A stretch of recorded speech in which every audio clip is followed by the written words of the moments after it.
My mom was quietly telling the whole family that I would watch 5 wild kids all through Christmas. No one asked me. No one warned me. When I finally found out and changed my plans, what happened next made her freeze and shout, "This can't be happening!" But before I begin, please like and subscribe to the channel. And we'd love to hear which part of the world are you joining us from. Let us know. Now let's dive into today's story. The phone call came on a Tuesday afternoon in early December when the light outside Kendra, Holt's living room window, had already started to fade into that particular gray that meant winter had truly arrived in northern Illinois. She'd been folding laundry, mindless work that let her thoughts drift, when her phone buzzed on the coffee table. Aunt Debbie's name lit up the screen. Kendra tucked the phone between her shoulder and ear, continuing to match socks. Her aunt's voice came through warm and familiar, asking about holiday plans and whether Kendra had finished her shopping yet. "Not even close," Kendra admitted, smiling. "I keep saying I'll start early, and then suddenly it's December and I haven't bought a single thing." "Same here," Debbie laughed. "Though at least you don't have to worry about cooking this year. Must be nice to have a lighter load." Kendra paused, a pair of socks dangling from her hand. "What do you mean?" "Well, with you watching all the kids, you won't have to host or cook or anything. Thank God for that. I don't know how you do it, honestly. 5 kids for 2 weeks? You're a saint." The words didn't register at first. They floated in the air like something spoken in another language. Sounds without meaning. Kendra set down the laundry basket slowly. "I'm not watching anyone," she said. The silence on the other end stretched long enough that Kendra could hear the hum of her refrigerator in the kitchen, the distant sound of a car passing on the street outside. "What?" Debbie's voice had changed, confusion bleeding into something that sounded like concern. "I'm not babysitting. I don't know what you're talking about." Another pause, longer this time. When Debbie spoke again, her words came out carefully, like she was testing each one before releasing it. "Your mom said you offered. She told everyone at Thanksgiving. Said you volunteered to take all the kids for Christmas break so the parents could have some time off." Kendra's stomach turned cold. The room seemed to tilt slightly, the familiar space of her modest rental house suddenly feeling foreign. She sat down on the couch, the phone still pressed to her ear. "She what?" "Linda said," Debbie stopped. "Oh, God. She didn't ask you, did she?" "No." The word came out flat, emotionless. Kendra stared at the wall across from her, where a framed print hung, slightly crooked. She'd been meaning to straighten it for weeks. "I'm so sorry, honey. We all thought we wouldn't have made plans if we'd known." "It's not your fault," Kendra said, and it wasn't. It never was anyone's fault but her mother's. "I need to go." She ended the call before Debbie could respond, setting the phone down on the cushion beside her with exaggerated care, as if it might explode if handled roughly. For a long moment, she simply sat there, breathing in and out, watching the way the shadows moved across her living room as the sun continued its descent. This was not new. This was a pattern so old and so deeply embedded in her family's fabric that Kendra could trace its threads back to childhood. Her mother, Linda Holt, had a particular talent for volunteering Kendra's time, energy, and resources without consultation. It happened so smoothly, so naturally, that for most of Kendra's life, she hadn't even recognized it as manipulation. When Kendra was 16, Mrs. Patterson from 3 houses down had stopped her mother in the grocery store. Her son was struggling in algebra. Linda had smiled that bright, helpful smile and said, "Oh, Kendra tutors." She'd be happy to help. Kendra had found out 2 days later when Mrs. Patterson showed up at their door with her son and his textbook. In college, during her junior year, Kendra had rented a small apartment near campus. It was the first space that had ever truly been hers, cramped and poorly heated, but hers. Linda had told the extended family that Kendra would be hosting Thanksgiving that year. The apartment was more central. she'd explained to everyone. Never mind that it was a studio with barely enough room for a twin bed and a desk, let alone a table that could seat 12 people. Kendra had hosted. She'd scraped together money she didn't have for food she couldn't afford, had cooked for 2 days straight in a kitchen the size of a closet, had smiled and played hostess while her mother accepted all the compliments. When Kendra had tried to object afterward, Linda had sighed, that particular sigh that made Kendra feel like she was being unreasonable, like she was the problem. "Why do you always make things so difficult?" Linda had asked. The question had stayed with Kendra for years. She'd turned it over in her mind countless times, trying to understand why setting boundaries felt like causing trouble, why saying no to her mother felt like committing a crime. Now, sitting in her living room with the December cold seeping through the window panes, Kendra felt something shift inside her chest. This time was different. This wasn't tutoring one child or hosting one dinner. 5 kids, 3 different households, the entire Christmas break. And not once, not a single time had anyone asked her. Kendra picked up her phone again. Her hands were steady as she scrolled through her contacts. She found her mother's number and pressed call before she could second-guess herself. Linda answered on the 3rd ring, her voice bright and cheerful. "Hi, sweetheart. I was just thinking about you." "I talked to Aunt Debbie," Kendra said. "Oh." The brightness didn't falter. "How is she?" "She thanked me for watching the kids over Christmas." There was no pause this time, no moment of caught-off-guard silence. Linda's voice continued smooth and unbothered. "Well, yes. I told everyone you'd offered. I meant to mention it to you, but it slipped my mind. You know how busy things get this time of year." The casualness of the lie took Kendra's breath away. It was so effortless, so practiced. Her mother genuinely believed her own narrative, or had convinced herself so thoroughly that the difference no longer mattered. "I didn't offer," Kendra said, "and I'm not doing it." "Don't be silly." Linda's laugh was light, dismissive. "You don't have kids of your own. You're home anyway.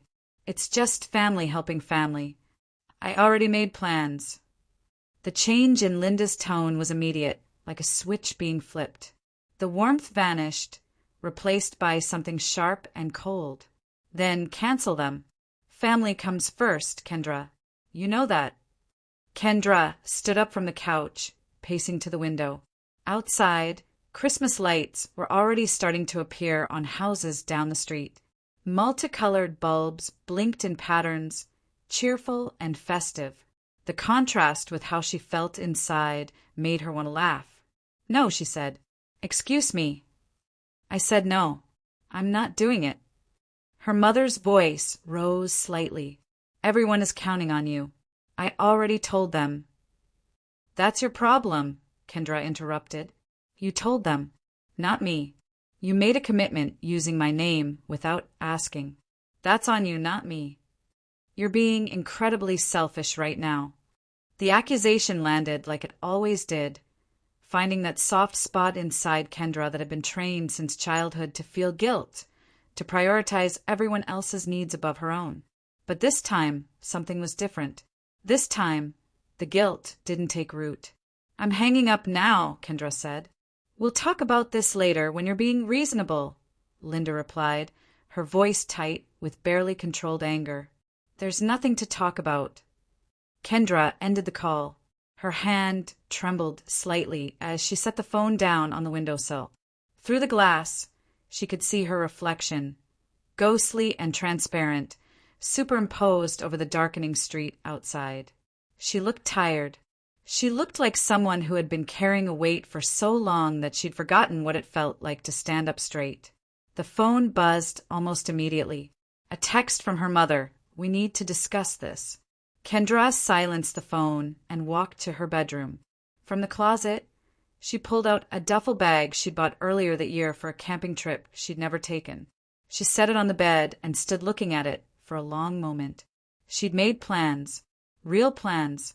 She'd booked a small room at a bed and breakfast near Galena, up in the northwest corner of Illinois, where the terrain turned hilly and beautiful. She'd planned to hike, to read, to spend Christmas alone and quiet and peaceful. Her mother knew none of this because Kendra had learned years ago not to share her plans.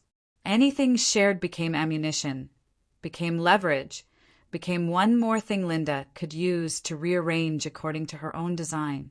The phone buzzed again, and again. Kendra ignored it.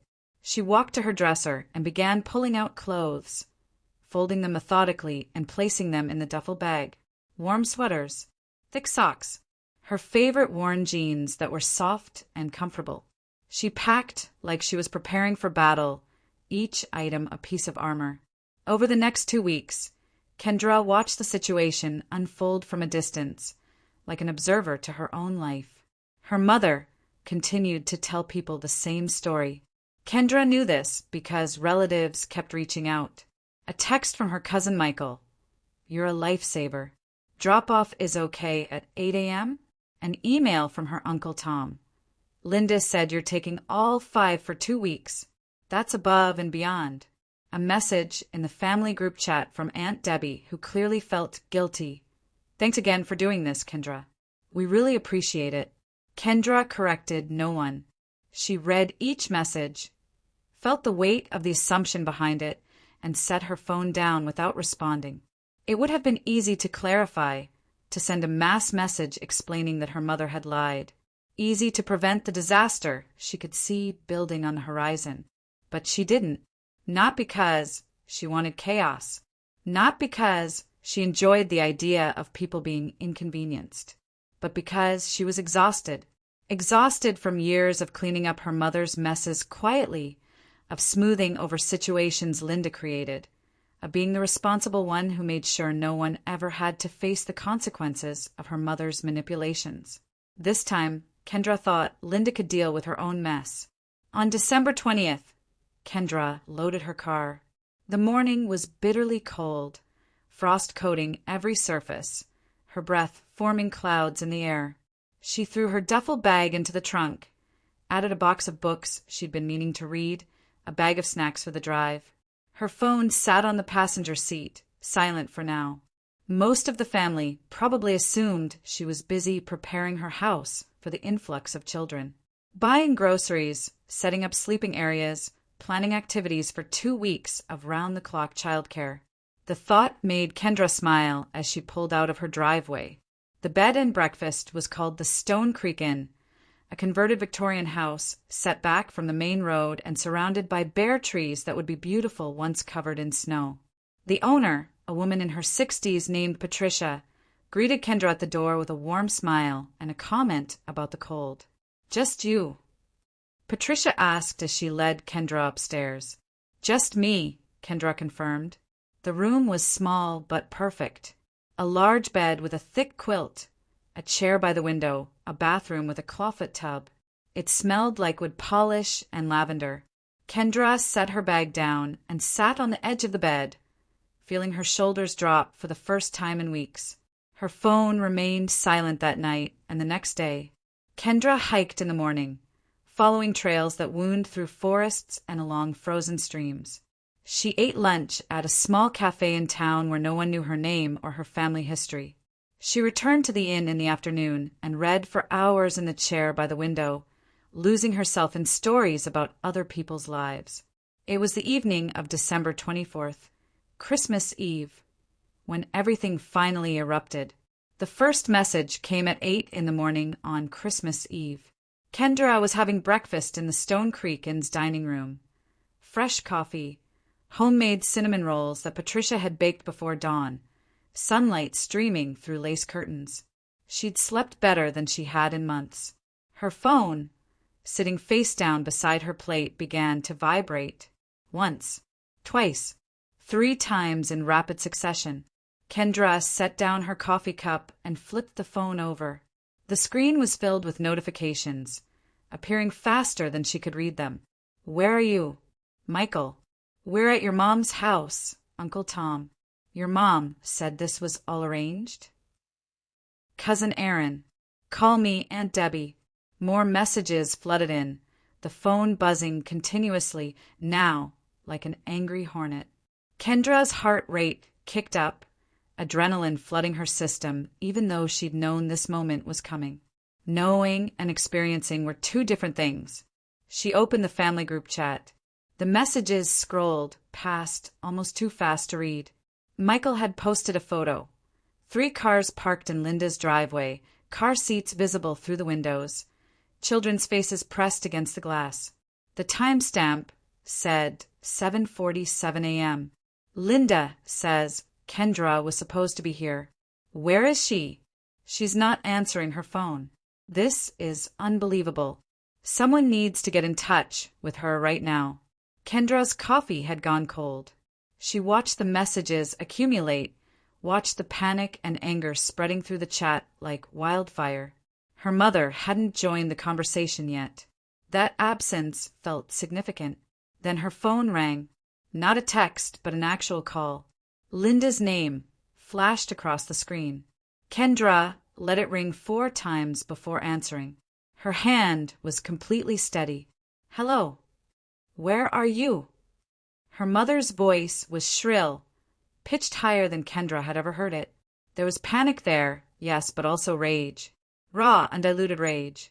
I'm at a bed and breakfast near Galena. What? The word came out strangled. You need to come home right now. No. Kendra and Holt. Linda only used her full name when she was truly angry, when she was reaching for authority she no longer held. Everyone is here. They're all waiting. I told them. You told them I'd watch their kids, Kendra interrupted. Her voice was calm, almost detached. But you never asked me. I told you 2 weeks ago I wasn't doing it. This isn't my problem. This can't be happening. Linda's voice cracked. This can't be happening. It is happening, because you lied. I didn't lie. I thought you always... Linda was scrambling now, her usual composure shattered. You need to fix this. No, Kendra said again. I don't. They all paid me. The words burst out of Linda like a confession torn free under torture. They paid me already, Kendra. They gave me money to pay you for babysitting. What am I supposed to do? The dining room of the Stone Creek Inn seemed to tilt slightly. Kendra set her coffee cup down with exaggerated care, focusing on the simple act to steady herself. Patricia was in the kitchen, humming along to Christmas carols on the radio. A clock on the wall ticked steadily, marking seconds. You took money? Kendra asked. Of course I took money.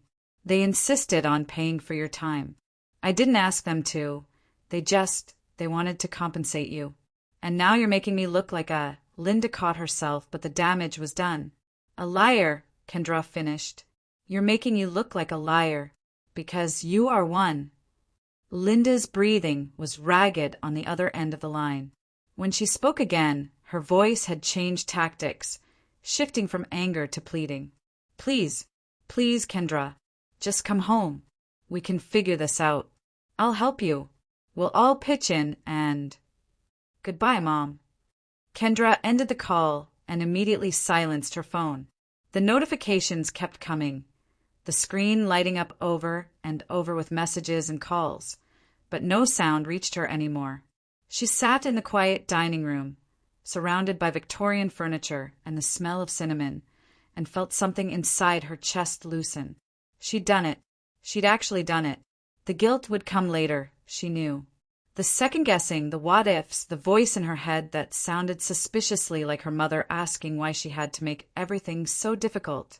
But right now, in this moment, she felt free. Patricia appeared from the kitchen, carrying a fresh pot of coffee. Everything all right, dear? You look a bit pale. I'm fine, Kendra said, and realized she meant it. Just some family drama. Ah. Patricia refilled her cup without being asked. Well, you're here now. That's what matters. More cinnamon roll. Kendra smiled. Yes, please. She spent the rest of the morning hiking despite the cold, following a trail that led to an overlook with a view of the surrounding hills. Snow had started to fall, light flurries that caught in her hair and melted on her cheeks. Her phone stayed in her pocket, silenced, the weight of it a reminder of the chaos unfolding back home. She didn't check it until early afternoon, when she'd returned to the inn and settled into the chair by her window with a book and a mug of hot chocolate Patricia had pressed into her hands. The family group chat had exploded into nearly 200 messages. Kendra scrolled through them slowly, watching the story unfold in fragments. Michael, she's not coming. Linda admitted she never actually asked Kendra. Aunt Debbie, what are we supposed to do? We have plans. We paid for flights. Uncle Tom, I'm taking my kids home. This is ridiculous. Cousin Aaron, wait. Back up. Did Mom pay Linda already? A pause in the messages, a gap of several minutes that Kendra imagined filled with phone calls and whispered conversations. Then Aaron again. Mom paid her $300 for 2 weeks of watching 3 kids. Michael, we paid $400. Aunt Debbie, $350 here. The chat went silent after that. Kendra could picture them all, sitting in their cars in her mother's driveway or already halfway home, doing the math. Over $1,000 collected by Linda Holt for services her daughter had never agreed to provide. One more message appeared, this one from Uncle Tom. Where's the money, Linda? No response. Kendra set her phone down and stared out the window. Snow was falling heavier now, coating the bare branches of the trees in white. Christmas Eve. Families all over the country were gathering, decorating trees, wrapping last-minute presents, preparing for tomorrow's celebrations. Her family was falling apart in her mother's driveway. She should feel guilty, Kendra thought. She should feel terrible for ruining everyone's Christmas, for causing this chaos, for being selfish and difficult, and all the things her mother had always accused her of being. But she didn't. She felt tired, sad, maybe in a distant way, but mostly she felt relieved. Another message appeared in the group chat, this one from Aunt Debbie. Kendra, if you're reading this, I'm so sorry. We should have asked you directly. This is on us too. Michael followed. Yeah. Sorry, we just assumed. That wasn't fair. Aaron, really sorry. We all should have known better. Kendra read the apologies and felt something warm unfold in her chest. Not forgiveness, not yet, but recognition. They were finally seeing it, finally understanding the pattern that had governed their family dynamics for years. A private message popped up, separate from the group chat. Her mother. You've destroyed Christmas. I hope you're happy. Kendra deleted the message without responding. She blocked her mother's number, then blocked her on every social media platform she could think of. Each click of the block button felt like removing a weight, like shedding armor she'd been wearing so long she'd forgotten it wasn't part of her body. That evening, Patricia invited Kendra to join her for Christmas Eve dinner. There were 3 other guests at the inn, an older couple from Wisconsin and a young woman who was traveling alone, like Kendra.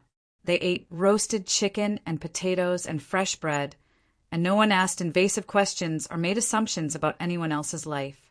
After dinner, they sat in the living room drinking wine and watching the snow fall outside. The young woman, whose name was Rachel, asked Kendra about her hiking earlier. There's a trail that goes to the old quarry, Rachel said. If you're interested, it's supposed to be beautiful in winter. I'd like that, Kendra said. Her phone was upstairs in her room. Still silenced, still accumulating messages she wasn't ready to read. Down here, in this warm room full of strangers who didn't know her history or her family's expectations, Kendra felt more herself than she had in years. The Wisconsin couple, George and Martha, were celebrating their 40th anniversary. Martha showed Kendra photos on her phone, children, grandchildren, a large extended family gathered around a Thanksgiving table. Do you see your family for the holidays? Martha asked. Not this year, Kendra said. Sometimes that's for the best, Martha replied, and something in her tone suggested she understood more than her words revealed. Kendra went to bed late that night, full of good food and wine, her body tired from hiking in the cold. She lay in the dark and listened to the old house settle around her, creaking and sighing like a living thing. Snow continued to fall outside, visible through the gap in the curtains, illuminated by the streetlight on the corner. She thought about her mother, who was probably still awake, probably pacing her house and working herself into a fury. She thought about the relatives who'd had to scramble to find alternative childcare or cancel their plans entirely. She thought about the money Linda had collected and what she'd done with it. Kendra wondered if she should feel bad about any of it. She didn't. On Christmas morning, she woke to absolute silence. No phone calls, no urgent messages, no family drama intruding on her peace. She had breakfast with Patricia and the other guests, then spent the day hiking with Rachel to the old quarry. They talked about inconsequential things, favorite books, places they wanted to travel, the peculiar beauty of winter in the Midwest. "I'm avoiding my ex," Rachel admitted as they stood at the edge of the frozen quarry, breath fogging in the cold air. "Decided I'd rather spend Christmas alone than deal with his family asking when we're getting back together." "I'm avoiding my mother," Kendra said. "She volunteered me to babysit 5 kids for 2 weeks without asking." Rachel's eyes widened. Wow. That's bold. That's my mother." They both laughed, the sound carrying across the empty quarry, echoing off the stone walls. The rest of the day passed quietly.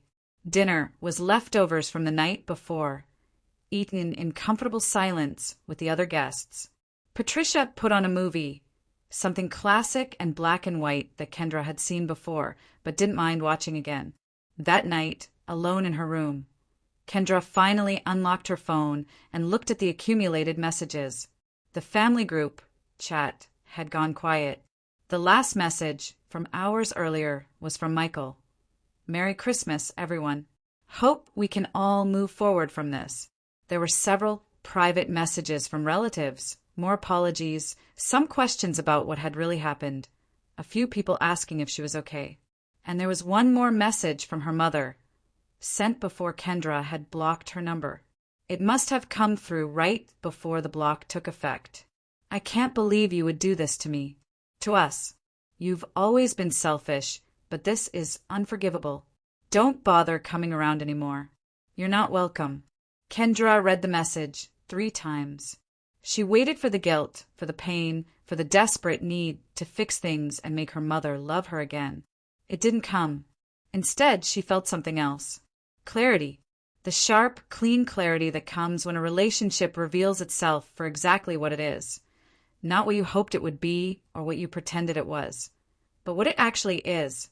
Her mother had never seen her as a person with her own needs and desires.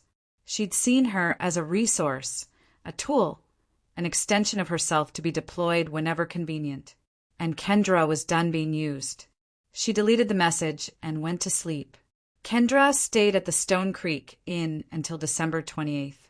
She'd originally booked through the 26th, but Patricia had a cancellation and offered her the extra nights at a discount. Kendra accepted gratefully, not ready to return to reality just yet. Those additional days passed in a blur of hiking, reading, and long conversations with Patricia, who turned out to be a wealth of stories about running the inn and dealing with difficult guests. Rachel left on the 27th, but not before exchanging numbers with Kendra and making vague plans to meet up for coffee sometime. "You seem different," Rachel said as they stood in the inn's foyer, bags packed. "Than when you arrived, I mean. Lighter, somehow." "I feel lighter," Kendra admitted. On the drive home, Kendra thought about what waited for her back in Rockford. Her phone had remained mostly quiet since Christmas. A few scattered messages from relatives, updates in the family chat that she skimmed without really absorbing. Linda had been silent since the blocked message, which meant one of 2 things. Either she was sulking and waiting for Kendra to apologize, or she was regrouping and preparing for another attack. Kendra suspected the latter. She arrived home in the late afternoon, when the winter sun was already starting its descent. Her house looked exactly as she'd left it, which shouldn't have surprised her, but somehow did. Everything had changed, and yet nothing had changed. The same windows, the same door, the same crooked picture frame in the living room that she still hadn't straightened. Inside, the air was stale and cold. She turned up the heat and opened a window to let in fresh air despite the temperature. Her mail had piled up behind the slot. Christmas cards from relatives who'd probably sent them before the drama exploded. Bills, advertisements for sales she'd missed.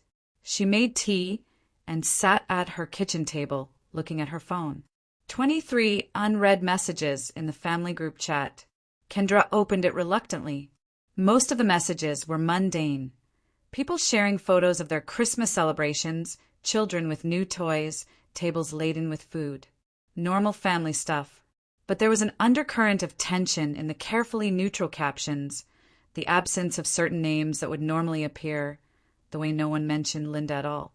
One message from Aunt Debbie stood out, posted just that morning. Hope everyone had a good Christmas, despite the chaos.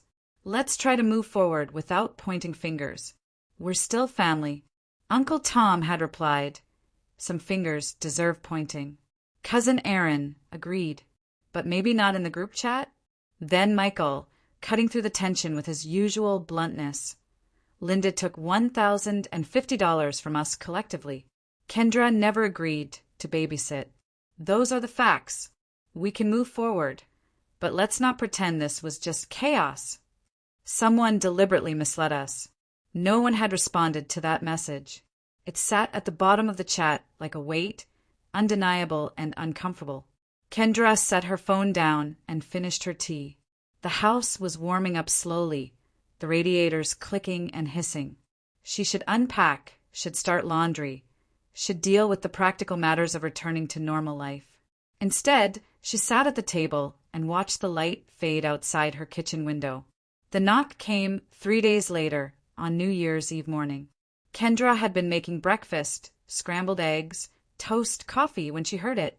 3 sharp raps on her front door, authoritative and impatient. She knew who it was before looking through the peephole. Linda stood on the porch, arms crossed over her chest, breath fogging in the cold air. She wore her good winter coat, the wool one she saved for church and important occasions. Her hair was freshly styled, her makeup perfect. She looked like she was heading to a meeting, not showing up unannounced at her daughter's house at 9 in the morning. Kendra considered not opening the door. She'd blocked her mother's number, had ignored all attempts at contact through other relatives, had made her boundaries clear. But Linda had shown up in person, and something about that felt inevitable, like a confrontation that had been building for 32 years, finally demanding its moment. She opened the door, but didn't step back to let her mother inside. "We need to talk," Linda said. "Not a request. A statement of fact. I don't think we do." "Don't be childish." Linda brushed past her into the house without waiting for permission. She'd always done that, treated Kendra's space as an extension of her own, as if boundaries were suggestions that didn't apply to her. Kendra closed the door and turned to face her mother, who was standing in the middle of the living room looking around with barely concealed judgment. Linda had never liked this house. Too small, too modest, too far from her own home to be convenient when she needed Kendra for something. "You embarrassed me," Linda said, turning to face her daughter, in front of the entire family. "Do you understand that? Do you have any idea what you've done?" "I didn't do anything," Kendra replied. Her voice was calm, measured. "You created this situation. You lied to everyone and then expected me to go along with it." "I didn't lie." Linda's face flushed with anger. "I told them you'd watch the kids because that's what family does. You should have just done it. None of this had to blow up the way it did. You took money from them. They insisted on paying." Linda's voice rose. "They wanted to compensate you for your time. I was going to give it to you afterward. I wasn't keeping it." "But you didn't tell them I hadn't agreed," Kendra pointed out. "You took payment for a service I never consented to provide. That's fraud, Mom. That's actually illegal." Linda waved a hand dismissively. "Don't be dramatic. It was all a misunderstanding. If you'd just answered your phone, if you'd been reasonable, we could have worked it out." "There was nothing to work out. I told you I wasn't doing it. You chose not to believe me." Because you always give in. Linda's control was slipping, cracks showing in her perfect facade. You always do what needs to be done. That's who you are. I was counting on you to be responsible. No, Kendra said quietly. You were counting on me to be compliant. There's a difference. Linda stared at her for a long moment. Then she moved to the couch and sat down, smoothing her coat carefully.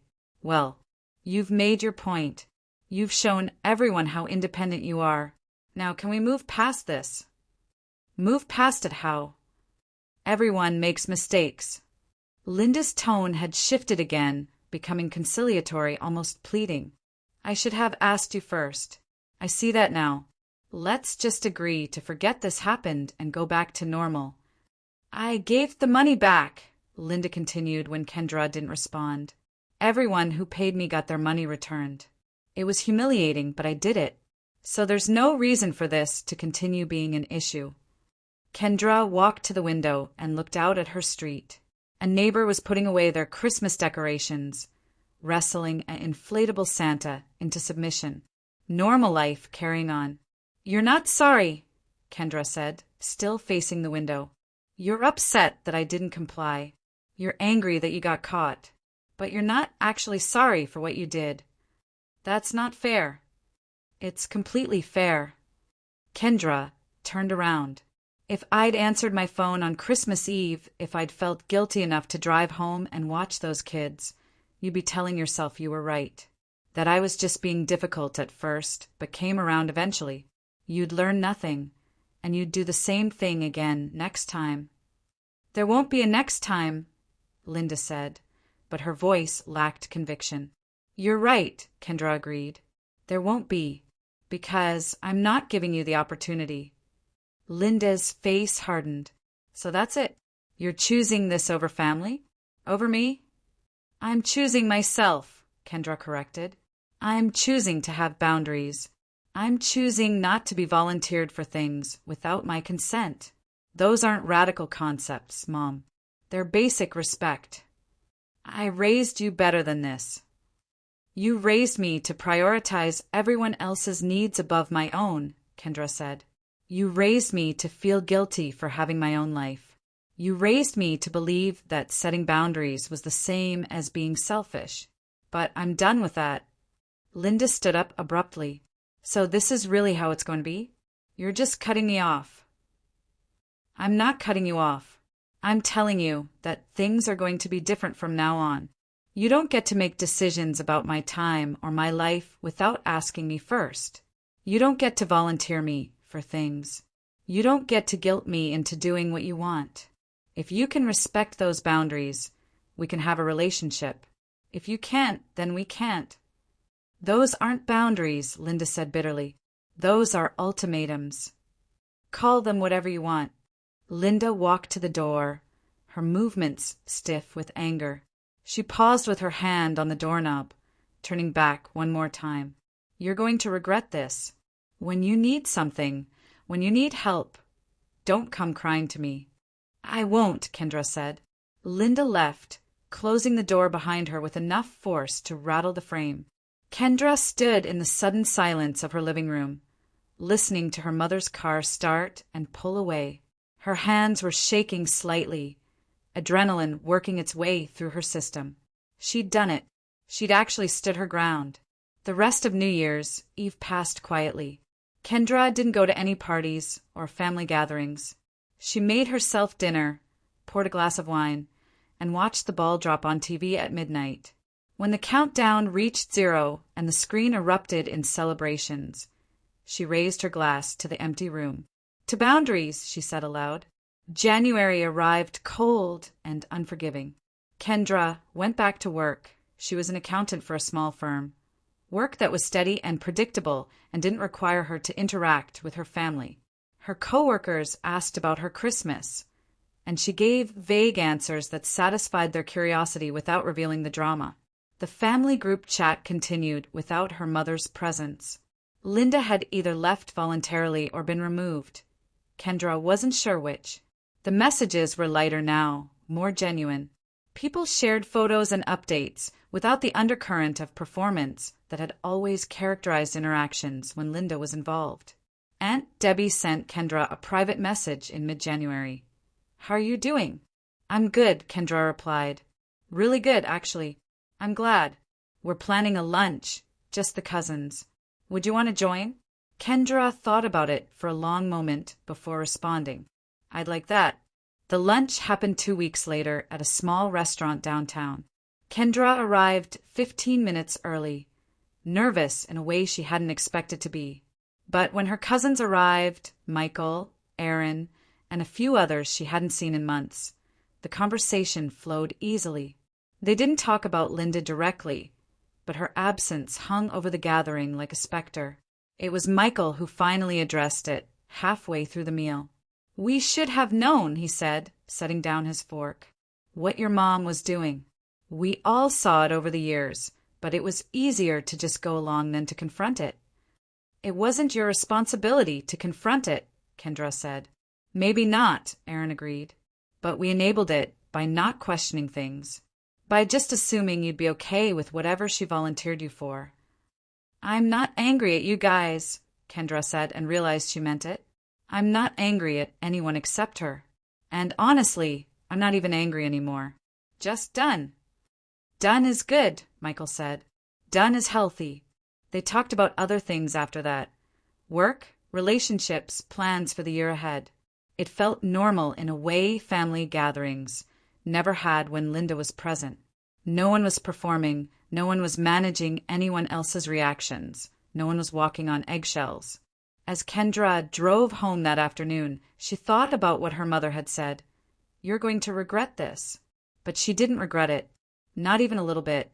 February brought snow and ice, and with it, a phone call from Uncle Tom. Kendra almost didn't answer, wary of being pulled back into drama. But curiosity won out. "I wanted to apologize," Tom said without preamble, "for being part of the problem. For assuming you'd just go along with what Linda said." "Thank you," Kendra said, genuinely touched. "She's telling people you're the one who caused all this," Tom continued, "that you're being difficult and turning the family against her.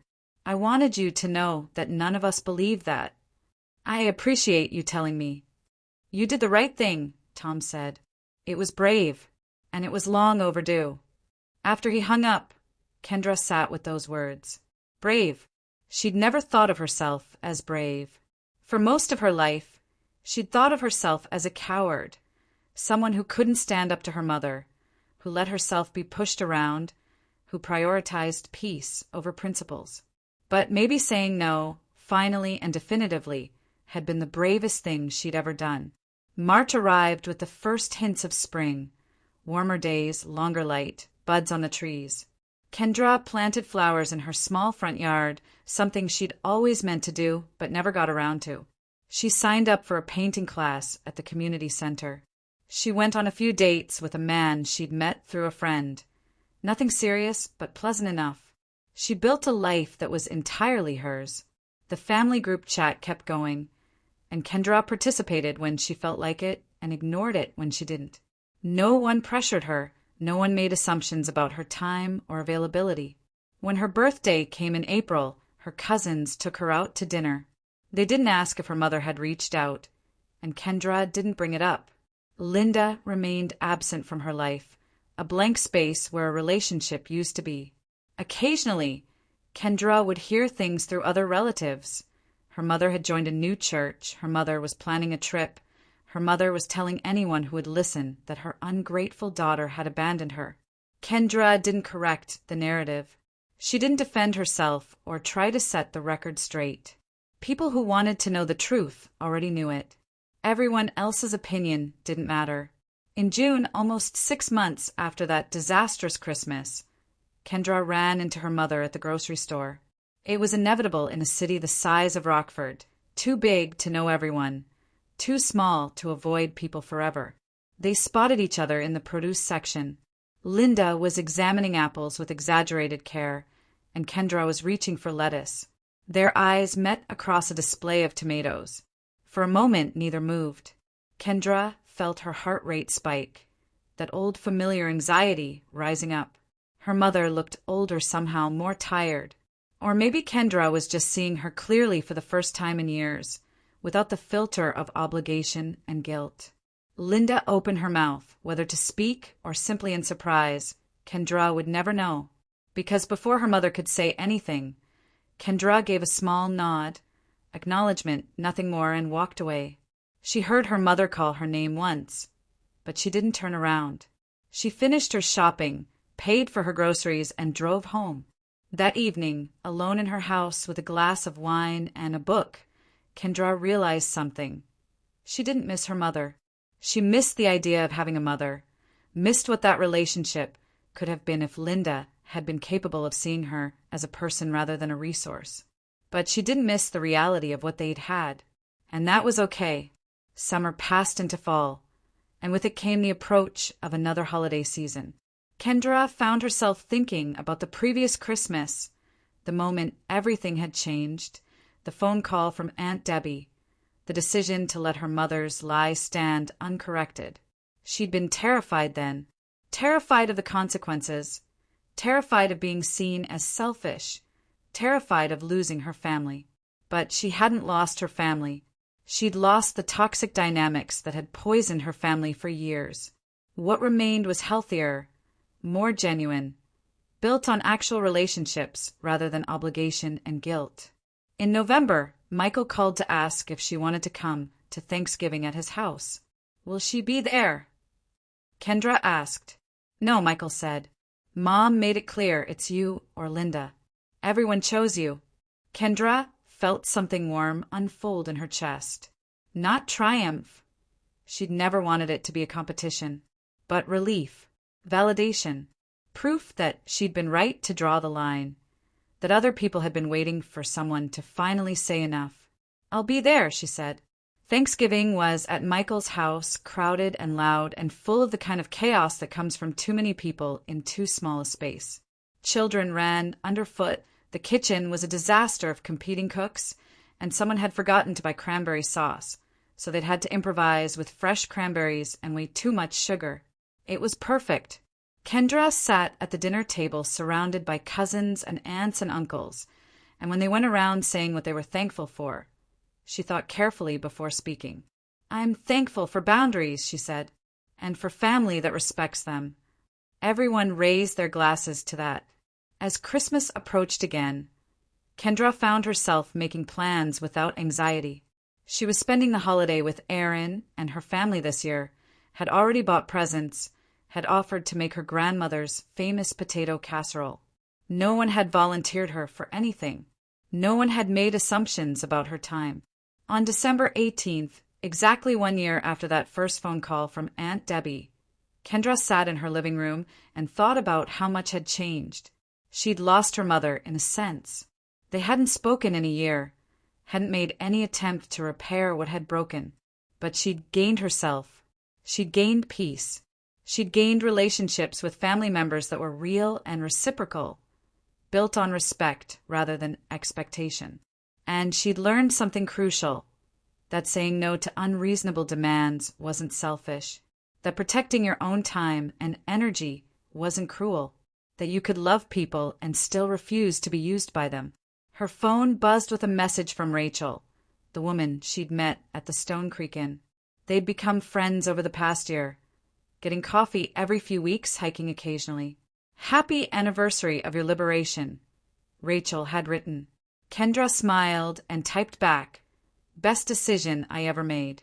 Outside, snow was starting to fall, the first real snowfall of the season. Christmas lights blinked on houses down the street, the same view she'd had last year when everything was falling apart. But this year she wasn't anxious. She wasn't dreading the holidays. She wasn't waiting for the next crisis, the next demand, the next time someone would volunteer her for something she'd never agreed to do. She was simply herself, living her life, making her own choices. And that was enough.